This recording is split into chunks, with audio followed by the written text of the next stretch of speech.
सब व्रतों में सर्वश्रेष्ठ श्री एकादशी व्रत है। समस्त विश्व में कोई ऐसा नहीं जो एकादशी व्रत की महिमा न जानता हो। एकादशी का प्रादुर्भाव और एकादशी जी की जो महिमा है उसके विषय में थोड़ी चर्चा करते हैं। सतयुग में शंखासुर का पुत्र मुर नामक दैत्य हुआ। शंखासुर को भगवान विष्णु ने मार डाला। इससे मुर को बड़ा दुख हुआ। इसका बदला लेने के लिए वो वन में जाकर मुर दैत्य घोर तपस्या करने लगा। उसके तपस्या से संतुष्ट होकर सर्व सामर्थ्यशाली भगवान ब्रह्मा जी उसके समीप आए और उससे कहा कि तुम वरदान मांग लो। यह सुनकर मुर दैत्य बोला कि हे वरदाता नाथ, देवता, दैत्य, मुनि, मनुष्य, शिव, विष्णु और बड़े बड़े लोकपाल, दिक्पाल, जहां तक आपकी सृष्टि है, मुझे कोई समर में ना जीत सके ना कोई मार सके, ऐसा वरदान दीजिए। इतना उसने तप किया मुर दैत्य ने कि भगवान ब्रह्मा को विवश होकर के ऐसा ही हो तथास्तु, ऐसा ही हो कहना पड़ा। अब ब्रह्मा जी ऐसा कह करके अपने लोक को चले गए। अब जो असुर है वो वर पा करके बड़ा बलवान हो गया। जिस लोकपाल के पास जाता ललकार कर उसे परास्त कर देता, क्योंकि मर सकता नहीं। ब्रह्मा जी ने ऐसा वर दिया है। लोकपालों को जीतकर समस्त लोकों पर अपना उसने अधिकार कर लिया और समस्त लोकपालों के पद पर वो दैत्यों को नियुक्त करता। दैत्य सदैव विपरीत भावना वाले समस्त ब्राह्मणों को, भक्तों को, गाय को, ऐसे सब संतों को सताना, मारना, काटना, महान अत्याचार मुर दैत्य के द्वारा फैल गया। दुखी होकर के समस्त देवता भगवान शंकर जी के पास गए। भगवान शंकर जी सबको आश्वासन दिए, क्योंकि वो कल्याण स्वरूप है। जब जब कोई भारी विपत्ति पड़ती है तो समस्त देवता महादेव जी के पास जाते, फिर महादेव जी उपाय बताते। जैसे समुद्र मंथन के समय हलाहल विष निकला तो किसी भी देवता की ताकत नहीं कि चख सके। महादेव जी के पास गए और प्रार्थना की तो आज भी भगवान शिव को नीलकंठ कहा जाता है, उसे धारण करते हैं। यद्यपि इनकी सेवा है सृष्टि का संहार करना, पर सृष्टि की रक्षा जहां कोई नहीं कर पाता वहां ये करने के लिए बुलाए जाते। हलाहल विष पीने के लिए किसे बुलाया गया? इन्हीं को तो बुलाया गया। सब देवताओं ने भगवान शंकर से कहा हमारी रक्षा करो। भगवान शंकर ने आश्वासन दिया और स्वयं देवताओं एवं अपने पार्षदों के सहित युद्ध के लिए ललकारा। मुर दैत्य ने बहुत भयंकर युद्ध किया, लेकिन युद्ध में विजय मुर दैत्य की हुई, क्योंकि आशीर्वाद है भगवान ब्रह्मा जी का। अब देवताओं ने देखा दैत्यों की तो प्रबल सेना बढ़ती चली आ रही है। अब भगवान श्री हरि का स्मरण किया, भगवान विष्णु का कि हे नाथ, आप ही अब रक्षा कर सकते हो। भगवान श्री विष्णु जी ने सुदर्शन चक्र का स्मरण किया और मुर दैत्य पर प्रहार किया, पर ब्रह्मा जी के वरदान प्राप्त होने के कारण भगवान के प्रिय पार्षद सुदर्शन ने उसको ऐसे घूमकर परिक्रमा करते हुए आकर भगवान के हाथ पर विराजमान हो गए, क्योंकि ब्रह्मा जी भगवान श्री हरि के ही अंश से प्रकट हुए। वरदान की मर्यादा रखने के लिए सुदर्शन चक्र जी समीप से जाकर वापस आ गए, लेकिन मुर दैत्य को मारा नहीं। अब तो हाहाकार मच गया कि अब ये प्रलयंकारी दैत्य जब भगवान शिव के वश में नहीं हुआ, बड़े बड़े लोकपालों को अपने अधीन कर लिया और भगवान विष्णु का सुदर्शन चक्र भी वापस हो गया, अब क्या होगा? सब देवता भगवान विष्णु से प्रार्थना करने लगे। भगवान श्री हरि अद्भुत लीला विहारी है। भगवान विष्णु युद्ध छोड़कर भाग चले।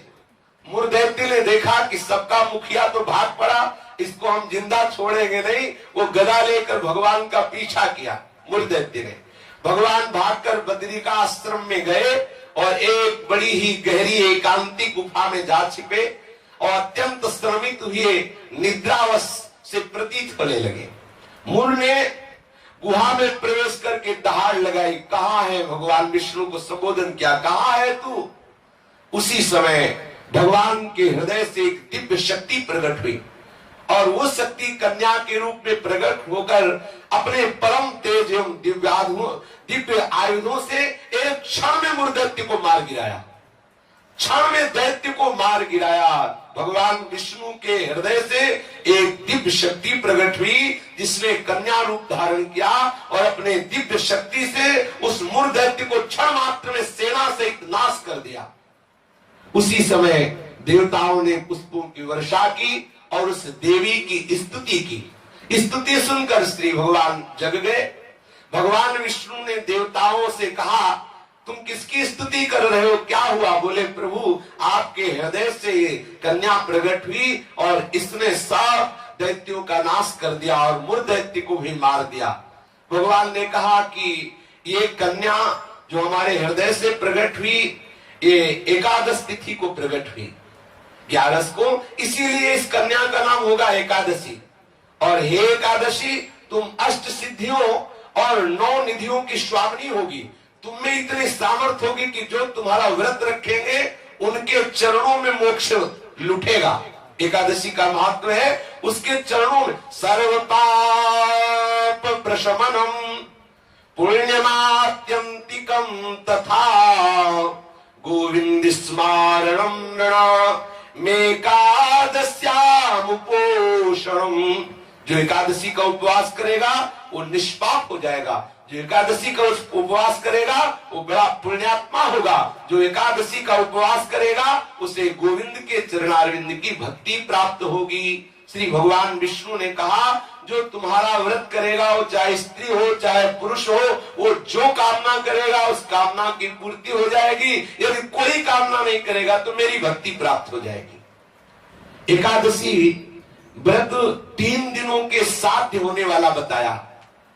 10वीं से व्रत का उपक्रम शुरू होता है और द्वादशी को उस व्रत का उपक्रम पूर्ण होता है।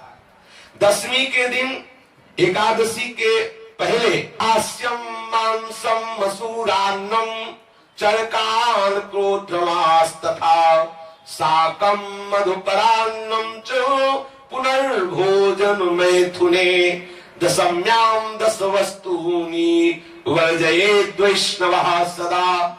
जो एकादशी व्रत रहे उनको चाहिए कि 10वीं की तिथि में वो कांसे के पात्र में कुछ पावे ना, मसूर की दाल न पावे, कभी मांस का स्पर्श भी न करे, पाने की तो बात जाने दो, चना न पावे, कोदो न पावे, कोई साग न पावे और शहद न पावे और किसी दूसरे के द्वारा दिया हुआ भोजन न पावे और 2 बार भोजन न पावे और मैथुन न करे। ये 10वीं की तिथि में ऐसा नियम धारण करें। फिर द्वितीयां च निंदां च तांबूलम दंतधावनम परापवादम पैशून्यम स्तेयम हिंसा तथा रतिम कोपम हृणितवाक्यम च एकादश्याम विवर्जयेत्। अब एकादशी के दिन 10वीं के दिन ऐसे नियम से रहे कि कांस के पात्र में कुछ पावे ना, मसूर की दाल ना पावे, मांस का स्पर्श भी न करे, चना ना पावे, कोदो न पावे, कोई साग न पावे, शहद न पावे, दूसरे के द्वारा दिया हुआ कुछ न पावे और 10वीं को 1 बार भोजन करे, मैथुन क्रिया न करे। तब एकादशी के दिन ये नियम ले कि कभी जुआ ना खेले, ना किसी को खेलता हुआ देखे। एक बार दृष्टि पर जाए हटा ले, जैसे लोग ताश वगैरह खेलते। एकादशी के दिन नींद न ले, एकादशी के दिन पान न खावे, एकादशी के दिन दातून न करे, एकादशी के दिन किसी की चोरी न करे, हिंसा न करे, किसी के साथ मैथुन न करे, कभी क्रोध न करे और झूठ न बोले। एकादशी के दिन ये 11 कार्य ना करते हुए बोले फिर निरंतर स्मरण प्रियालाल का करते हुए, भगवत स्मरण करते हुए फलाहार पावे तो 1 बार पावे, वो भी थोड़ा पावे। अब हमें तो लगता है कि जितना और दिन पदार्थ पाने को नहीं मिलते उतना तो एकादशी का दिन। बोले अमुक की खीर बनाओ, उसकी कूटू की पकौड़ी बनाओ और उसका सिंघाड़े का हलवा बनाओ, ये वो। अब एकादशी का मतलब क्या है? अरे 24 घंटे उपवास करो या तो बहुत बहुत जल पी लो, बहुत लगे तो 1 बार कुछ फल या कुछ ऐसे साधारण, वो भी उतना कि 1 दिन में मर थोड़ी जाएगा कोई।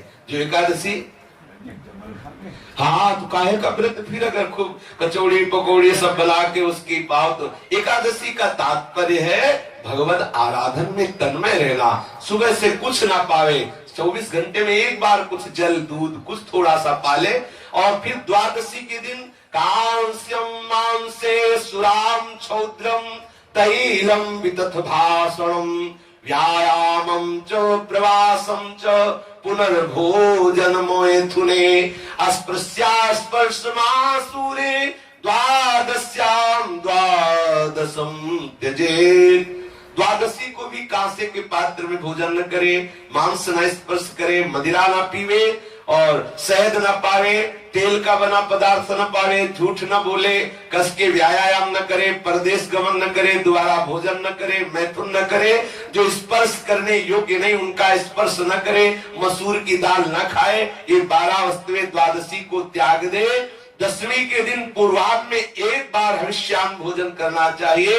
इसके बाद दसवीं के दिन कुछ नहीं खाना पीना चाहिए। एकादशी के दिन ब्रह्म मुहूर्त में उठकर प्रातःकालीन कृत्य से निवृत्त होकर स्नान करके भगवत प्रसन्नता के उद्देश्य से व्रतोपवास का संकल्प लेकर संध्या तर्पण वंदन आदि जो भी गुरु प्रदत्त उपासना है या प्रियालाल की षोडोपचार विधि से पूजन करे, फिर प्रणाम नमस्कार आदि करे, रात्रि भर जागरण करे, कीर्तन करे। निर्जल व्रत करना सबसे श्रेष्ठ एकादशी व्रत को कहा गया है। पूज्य श्री मथुरादास जी 12 महीना निर्जल एकादशी करते थे। वयोवृद्ध होने पर भी प्राय वैष्णव जन बड़ा आदर पूर्वक एकादशी का व्रत रहते। द्वादशी के दिन पूर्वत सेवा पूजा करके पहले श्री प्रियालाल का श्री हरि का चरणामृत ले और कम से कम एक साधु को भोजन करावे, फिर पावे। ऐसा एकादशी का विधान है। और एकादशी का फल क्या है? पाप नष्ट हो जाते हैं, मोक्ष की प्राप्ति हो जाती है। यदि निष्काम रहे तो भगवत प्रसन्नता उसको प्राप्त होती है, मतलब भक्ति का वर्धन होता है।